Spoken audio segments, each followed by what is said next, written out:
All right. Welcome everyone to today's webinar on all about blockchain. This is our second webinar, and we have none other than Mr. Mohit Madan, the founder of OroPocket and Unifarm. They are doing something great in the DeFi space. Mohit has been the founder of one of India's oldest and the first Ethereum exchange as well, called Ethics, and right now he's working on building something really good in Unifarm and OroPocket. So help me in welcoming Mohit. Mohit, over to you. Thank you so much. It's really a pleasure being here. Thank you for this opportunity. Not only am I a big fan of the founders and the team behind Liminal, but I absolutely love using the product. And I think ours was one of the first few teams to get access to it. Right. So you know, really excited about what you guys building. Always vouching for you guys, and I think I'm one of the biggest cheerleaders as well for Liminal when it comes to custody. And the reason why I'm able to vouch so honestly and spread the word around is the simplicity of use that you guys offer. While still making it decentralized, I still own the keys, I still own everything, and the convenience of using Web3. I think adoption is one of the key factors when it comes to Web3 growing at large Abs- now. And you guys are doing a phenomenal abs- job there. Absolutely. I can't agree more, Mohit. Beginning with our conversation, myself, Samyak Kothari, I'm a manager, strategy and operations at Liminal. Before, joining Liminal, I was working with the likes of JP Morgan and Deutsche Bank in the finance and risk domain. And that's where I came across Web3, and I thought that this would be a space to be in for the next decade. So that's how I came into this space, and that's how I joined Liminal. So that was about me. Beginning the entire conversation now, Mohit. Mohit, you have been in the blockchain space, right, since the beginning, right? It must be more than a decade now, I think. And, have built brands like Ethics, OroPocket, Unifarm, and obviously you're working now on something which is coming up in November. I'm not sure if I'm supposed to disclose that, but, how do you think the entire system has evolved over the last decade, especially when it comes to building something on the blockchain technology, when it comes to building something on DeFi? How has your journey been, and how has this industry evolved in the last decade? I think being raised during the 90s, it feels like a deja vu moment. Like we've gone through this journey when, internet was fairly new. We saw a Right. lot of innovation, adoption suddenly take place. And I think now we are at the verge of that in Web3. Over the last couple of years since Ethereum launched in July of 2015, it just completely reshaped how we think about smart contracts, how we think about blockchain in general, right? They introduced smart contracts. Because of smaller teams being able to deliver products quickly and having a ready market to showcase their innovation and get adoption, um, I think we as an industry have grown really fast. And over the last 2 3 years, because of COVID, a lot more people decided to take the plunge and get into entrepreneurship. We've seen this develop even further. So it's absolutely on fire at the moment. How I see the industry as a whole progressing. Now, of course, more and more people which were earlier hesitant about it, they've seen that this is here to stay, and they're now joining the journey. Um, the overall user expectation has increased as well when it comes to using the products, when it comes to the kind of interfaces they expect, or the kind of sovereignty that they strive for, that has increased with it. And with that, with those expectations, we are now supposed to deliver better products and make sure that their journey as users become more and more seamless. As an industry, of course, there has been ups and downs. There was a time when BACC got started, and Right. we were fairly positive about it, and then IAMAI decided to shut it. So those ups and downs, are they going to be a part of it? In fact, I was just today reading an article about in Nasdaq being one of the custodial providers for Bitcoin. I remember reading an article in 2014 which said that three reasons why Bitcoin is going to fail. So people are just starting to accept it, and they're still inches away from using it, adopting it, and having mass adoption. So yeah. Agree. And, I agree to the point that, there have been ups and downs. And currently, also, if you see the markets become a little slow, there have been a lot of regulatory changes happening around. There are still a lot of gray areas, where we still need clarity, especially when it comes to the Web3 adoption in the India space, right? So, in to the same question, just wanted to double click and extend that.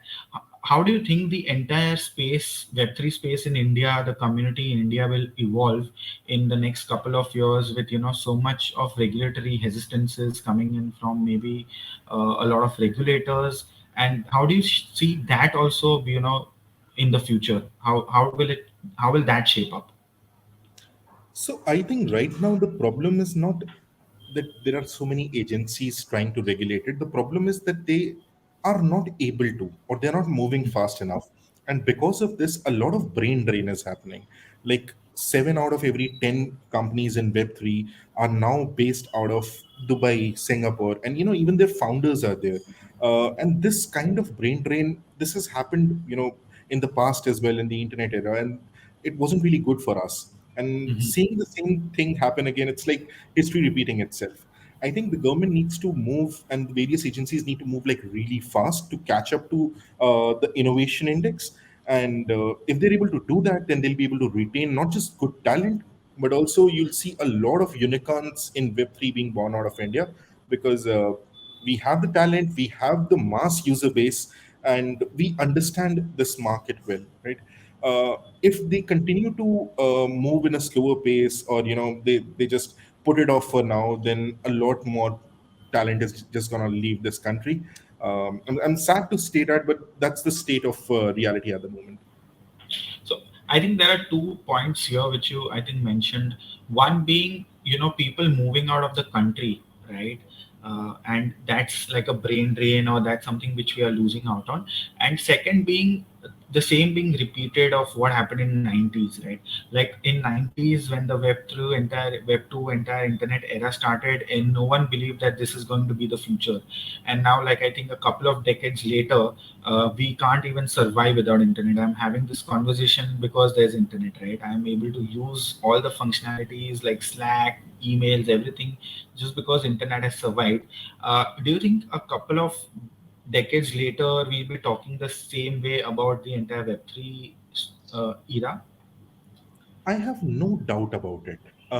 See, the vastness of advantage that you get with Web3, in terms of creating applications where you don't need a centralized provider, where you can, rely on code than any centralized application.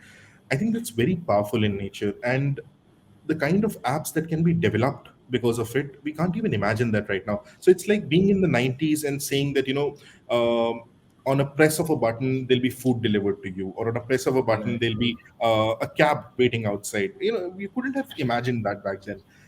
And with the pace at which we are growing, it'll be way faster than what had happened with the internet. So I think the sooner we accept it, and we as developers have accepted it, we as marketers have accepted it. In fact, even users have started accepting it. It's just that regulators sometimes takes a little longer, and it's uh, to their credit, it's okay to take time to it, but at times you have to match the pace with innovation, right? Like Right. for example, let's take an example of Uber, right? When Uber came into the foray, no one expected it to grow this exponentially, which is why there were no rules related to how you could employ a person driving a car, right? And the laws are Right. very different in India and US and various jurisdictions. But the government had to catch up because there were millions of people that were riding those cabs every day. There were hundreds of Agree. thousands of drivers. And the same thing is happening right now. And right now, being capital at risk, not just human capital, but financial capital at risk, I think the pace is going to play a major role in the direction in which we're going to head. Of course, this technology is unstoppable, right? So Mhm. the worst thing that can happen is that India losing out on a global scale. Correct. Would the technology lose out? Absolutely not. Understood. Understood. I think that's a fair answer. And this example of how Uber evolved, how something like a Zomato, Swiggy, Airbnb, not owning a restaurant, not even owning a cab, not even owning a real estate property, but they have become like mammoths in their space. So absolutely agree to the analogy which you stated. Moving on from there. Now, Web3 is an entirely like a community-driven space, right? Uh, we have not seen like a stronger community ever maybe in the history, and how this entire community is shaping up, and Unifarm also being one of those. How does that make its way into how the companies will function in the future in terms of culture, in terms of products, in terms of the product market fit, in terms of MVPs, and stuff like that? So this time around, what is happening is that users themselves are becoming part of the product. Uh, their involvement in terms of being the evangelist for the product or being the developers themselves of the product, because most of the protocols are open source. Now that has a very different meaning, because now people can not just tell you what they want and willing to pay for it. They're actually making what they want, and they're making it with you, right? So I think it's a different era entirely, and with this, innovation becomes quicker, failing becomes quicker, which is like even more important. Like, there's no point in building something that nobody's going to use, right? And that Correct. was the Web2 era. That's gone and done and over with. Now you're building things that not just people want, but they're contributing to it, right, in one Right. way or the other. If it's a marketer, they're talking about it. If it's a coder, they're developing it. If it's a lawyer, they're helping you structure it so that mass people can adopt it. So different people from different walks of life coming together on a neutral platform, right, in a trustless manner, and building something. The power of that is incomprehensible, and which is why I'm saying that applications that we can't even imagine are going to be born in this decade, in the next decade, and it's going to just take the world by storm. Web3 is going to we used to say that software is going to eat the world. Web3 is already eating the world, and Correct. now it's going to be the next way forward. Right. You spoke about applications. Maybe just want to touch a bit more on it. What are the applications which are yet not being seen? Like we have seen applications in the Web3 in like almost everything, right? DeFi, comparing to banks, Web3 entirely the space of blockchain, the technology which happens. So in terms of this space again evolving, what are the new applications which we can see? Because the taxations, a company building something on security, company building a wallet infrastructure, company building something on the DeFi side, everything like maybe has been accounted for. What do you think will be accounted for next?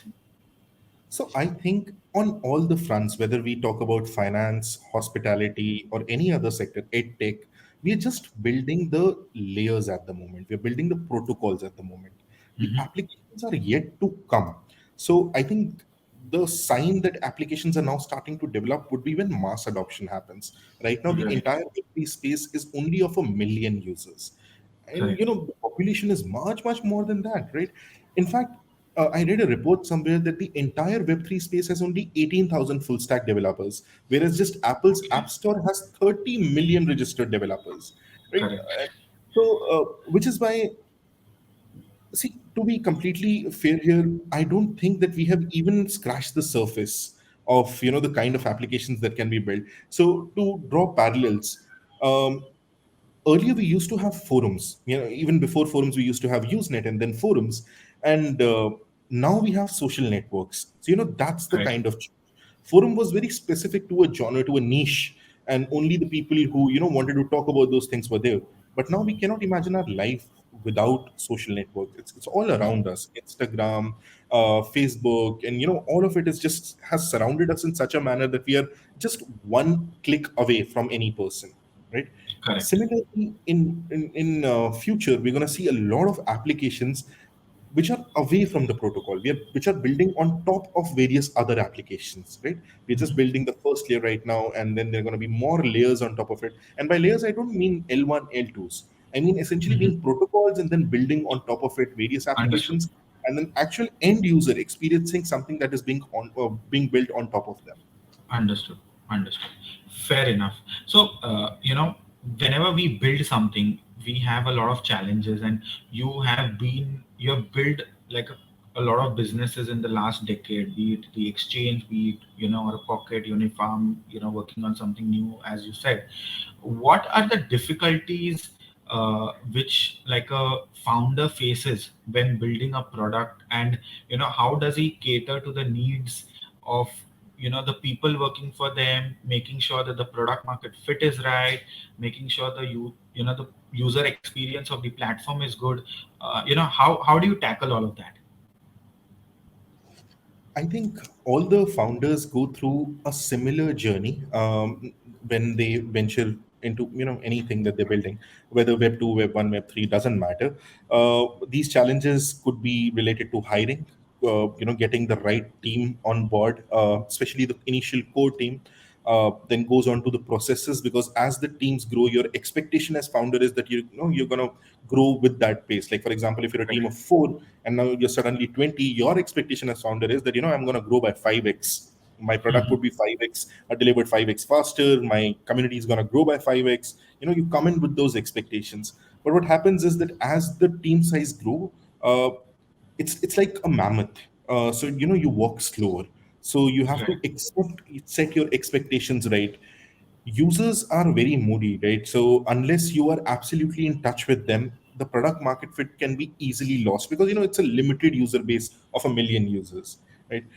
And various other challenges come into play, that you have to educate your customer, and need to educate them right. Instead of competing with other players, you actually start collaborating with them, right? Which is what Web3 has been all about, collaborations. So losing product market fit, the team, I think, are the two of the biggest challenges. And third thing, as a founder, is you should know when you are lying to yourself, because there are a lot of vanity metric that we as founder get used to tracking. Like for example, TVL. Now, TVL has no meaning at all. The actual metric should be MAUs, DAUs, Mhm. focusing more on the adoption front, because TVL can all of a sudden just dry up. If the market crashes one day, your TVL can be down like 50%. And Right. that's going to be a sudden shock to you. So you should be aware, you should, of course, flaunt big numbers, but you should be aware that, at what point you are lying to yourself.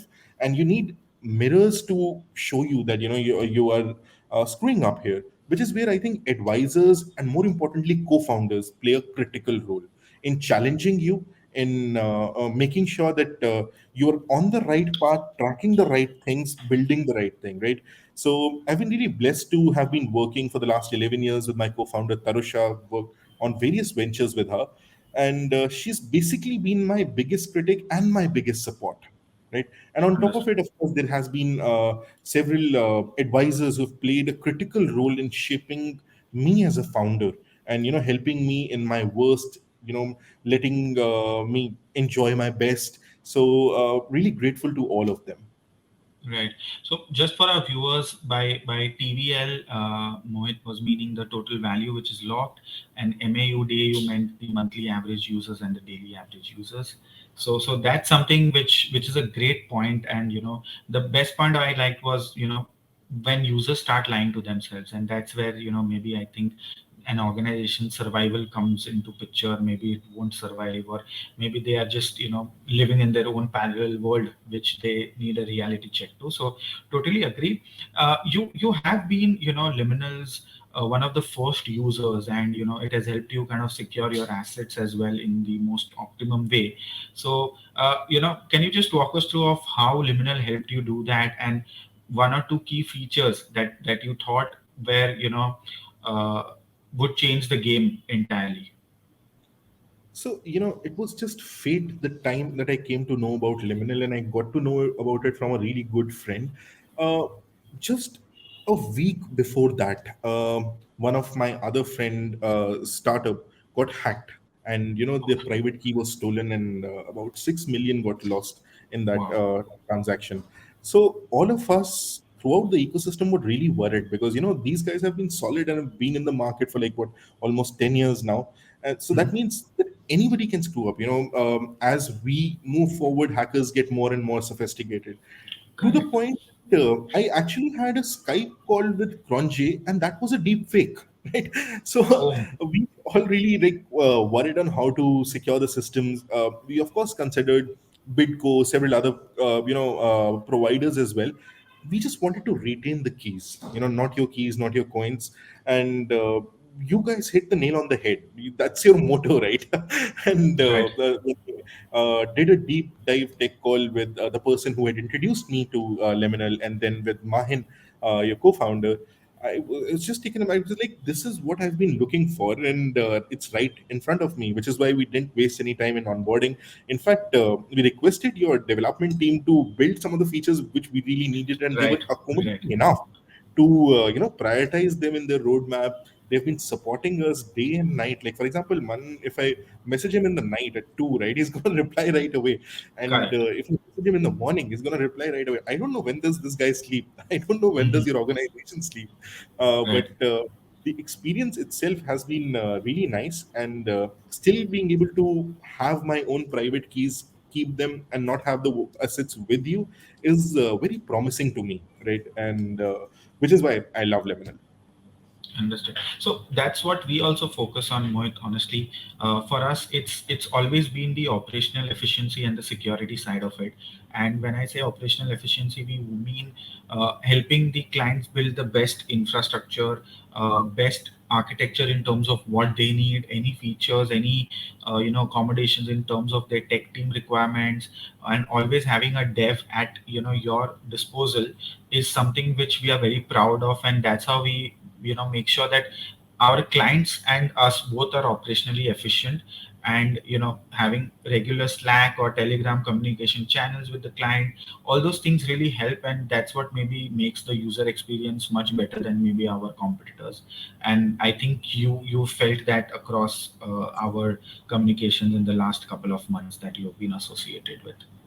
Absolutely, and I feel every time I speak with any member of your team that they're very accommodating. Right?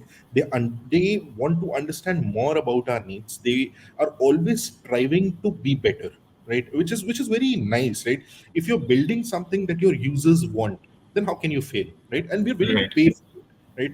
In Mhm. fact, we requested you for a longer term contract, just so Yes. that we're on absolutely on the same page there. Right. Requested by us, somebody who's paying the Correct. money, not by you guys. Right. Right? Right. So that I think speaks for itself. That if somebody Mhm. has so much confidence in your product and is so satisfied by it, the team is so friendly, always wanting to help you out, always looking to build out the next thing that you might need, anticipating the needs, and walking us through wherever we need help with. Like we've done multiple calls where our team needed even small things, um, which were fairly easy and could have been understood, but you guys were very supportive there as well. So whether it's the development team, whether it's the management itself, whether it's the outreach team, the support team, having interacted with all of them, it really feels nice to be in your company and knowing that my assets are being transacted via your platform. Right. So agree totally. Like an organization or a relationship is built on trust, and I think that's what we mutually have between Oro Pocket Uniform and Liminal, and I think that's what we anyway strive for when it comes to onboarding anyone who wants to use Liminal. So absolutely agreed. Moving on and switching gears now, what in your I or what in your I would say is the biggest challenge that DeFi would be facing or is currently facing, as as per your thoughts? I think adoption is the biggest thing that we are currently facing. The application or the stage at which we are as an industry, we are not still ready for mass adoption. Like, for example, one of the fastest chains that we have is Polygon. And if all of a sudden we were to 10x our numbers and have like 10 million users, I don't think that Polygon would be able to support us or Ethereum would be able to support us. It doesn't have that throughput currently, which is a limiting factor as a whole, right? Because now everything is being developed on this infrastructure, and the infrastructure itself is limited. Limitation in terms of tech is one, limitation in terms of use is other.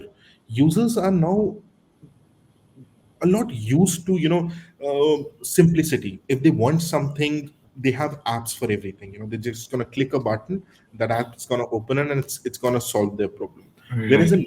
in we require them to have a learning curve.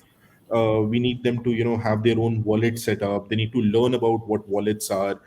They need to transfer some money from the exchanges, do their KYC there, then open the application from within MetaMask browser, and then start their journey.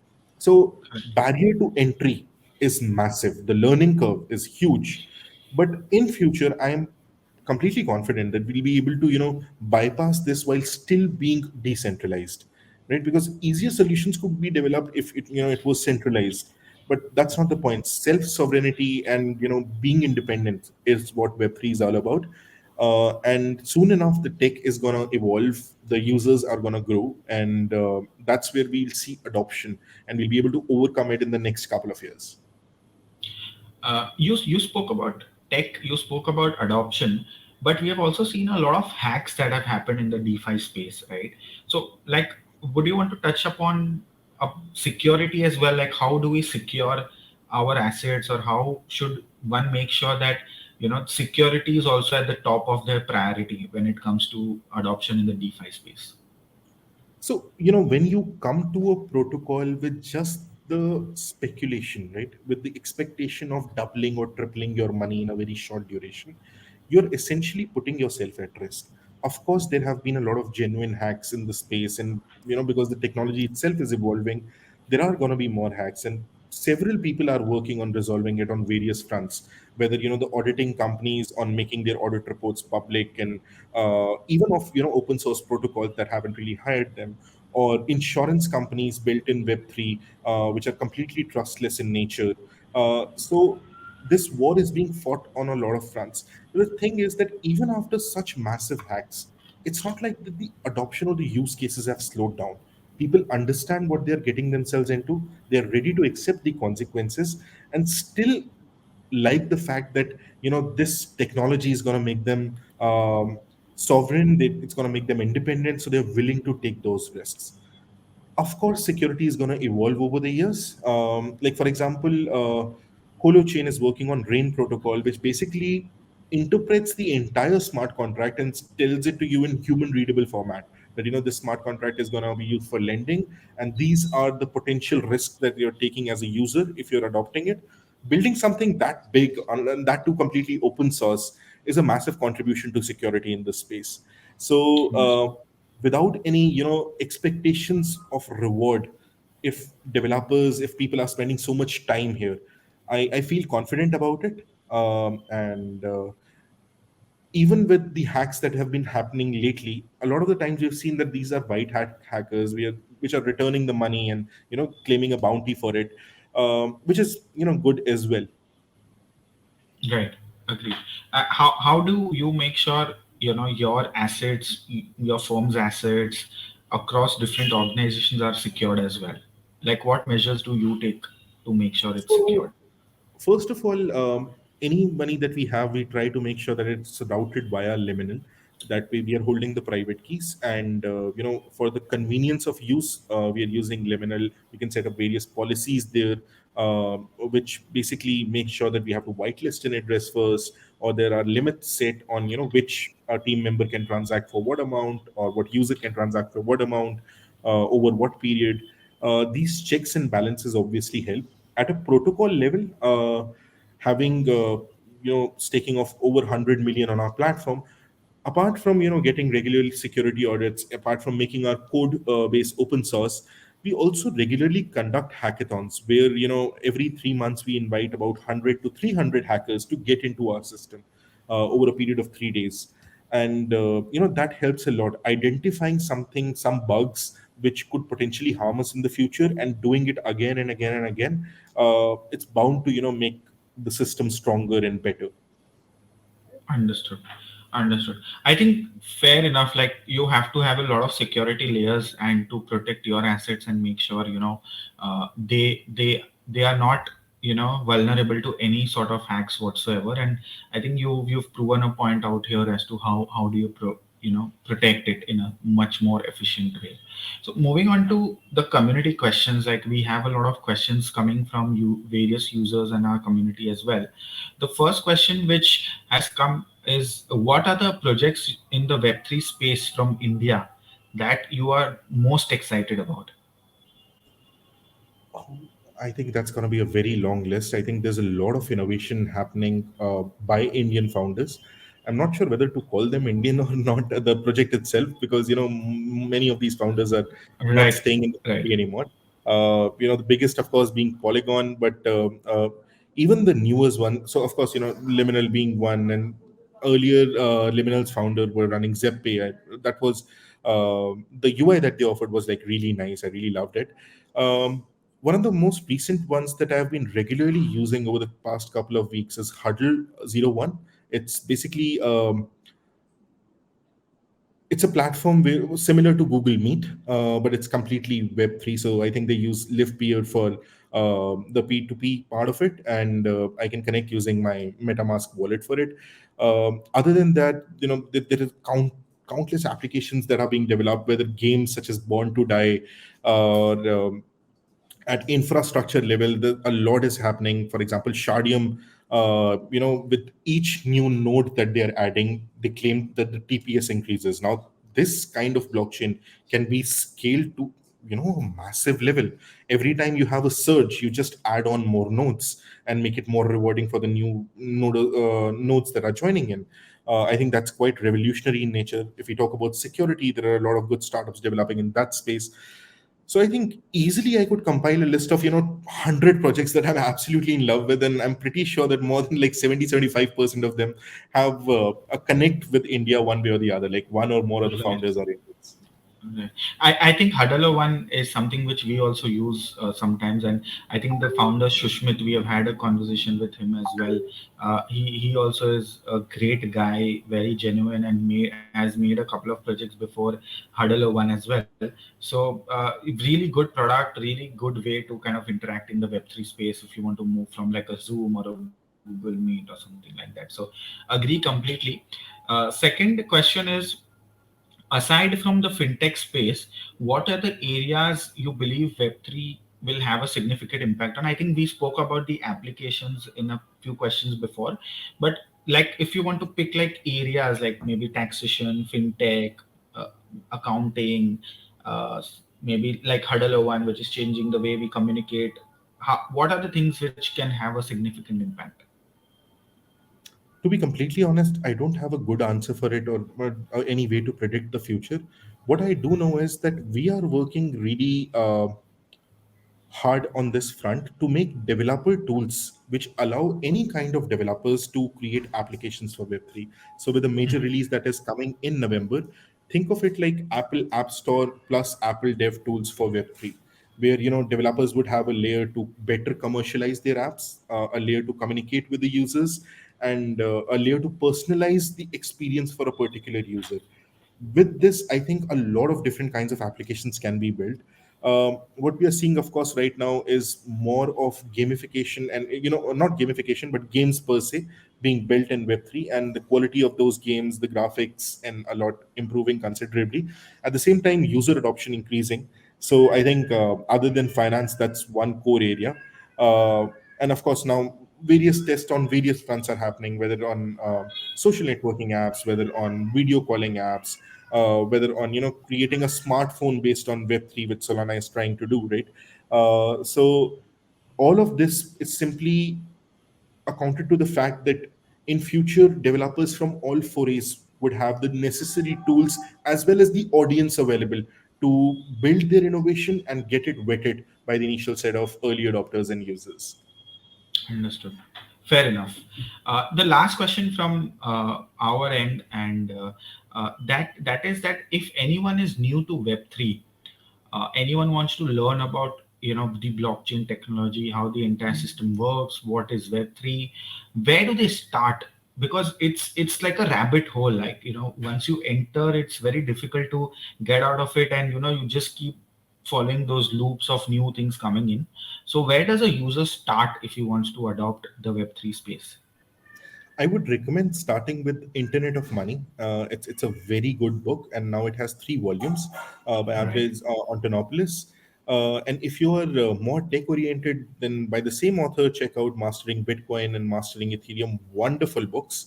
Um, uh, Other than that, just go on your favorite video streaming platform and check out the videos that exist there, join webinars such as this one, and where you can actually interact with various guests, ask your questions, and get real time replies to them.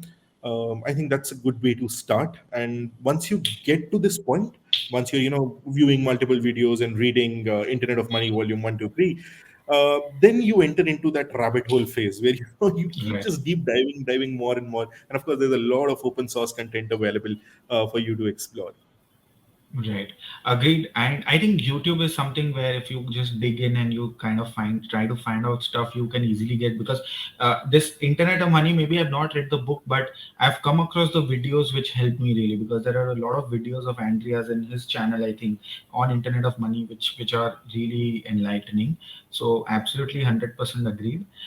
Now coming from the entire conversation of Web3, Oro Pocket, Uniform, Liminal, uh, you currently obviously don't have time, you're working on a product, building a product, but what do you generally do in your free time, Mohit? Like if you are not working, if you're not building something, what does your day look like when you have some time off?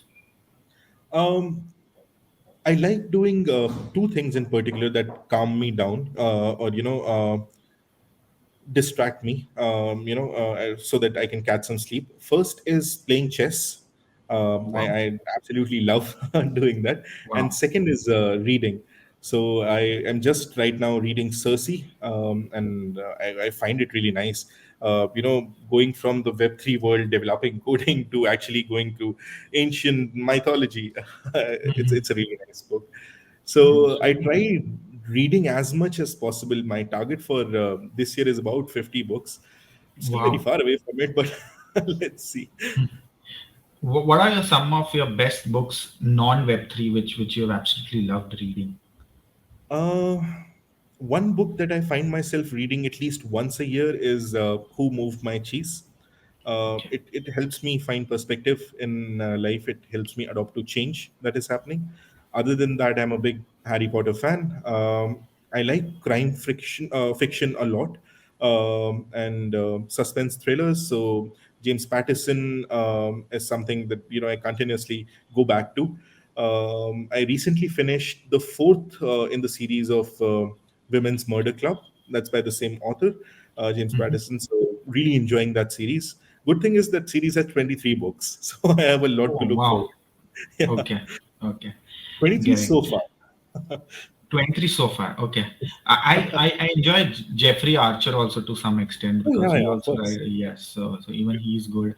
I forgot the name of the author. There's one more who writes suspense thrillers, and he had one book on a law firm. I forgot the name, but that was also really good. It was also on crime fiction, thriller, and stuff.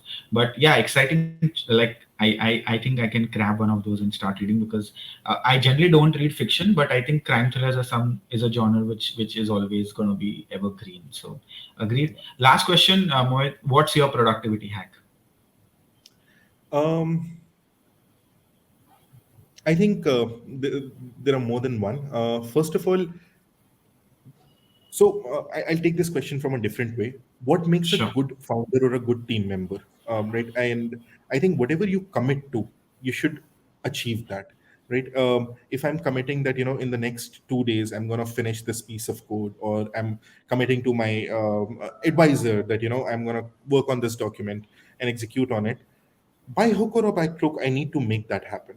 Right. So whether I have to stay up the entire night, day, doesn't matter. Whether it takes me 5 minutes or 5 hours, I should be able to do it. And otherwise, I shouldn't just commit. Other than that, I find meditating for 15 minutes a day really, really helps. Coffee really helps. So I love coffee. So yeah, Agreed. Yeah. some of the ones that. Coffee tea is, I think, everyone's productivity hack to just get those brains rolling and working with focus. So agreed. I think we had a wonderful conversation, Mohit. Absolutely enjoyed conversing with you, and I absolutely learned a lot. Thanks for your time in your busy schedule. I think you're having like late nights, early mornings with the product you're building, and really excited to see the launch and how it goes. So all the best, for that for sure. And really loved this conversation. Thanks for taking the time out. Thank you so much, Samyak. You're really kind. Thank you for this opportunity once again. Before we conclude this, I do have one question out of you. Why the Sure. name Liminal and the cool logo that you have? Uh, Sure. Sure. So liminal, as a word, means transition, right?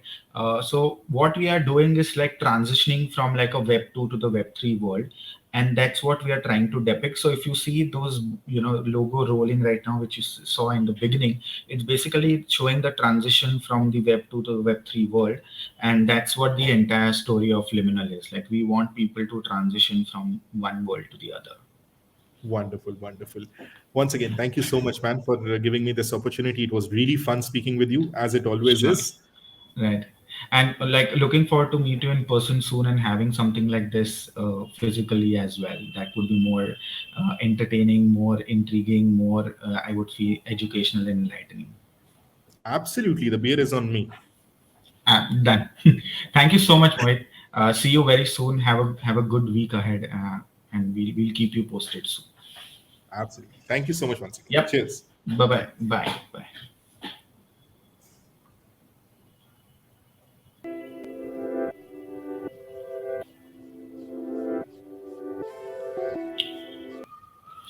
So, guys, I hope you enjoyed this conversation. Lots to learn from someone who's built a lot of products and lot of, and he's building something which is coming up very soon. So, stay tuned to watch out for that space. And if you haven't subscribed to our channel, please do so. Subscribe to the channel, and the link for our website, our social media handles are in the description below. So, don't forget to follow us. Thank you again, and see you for the next webinar.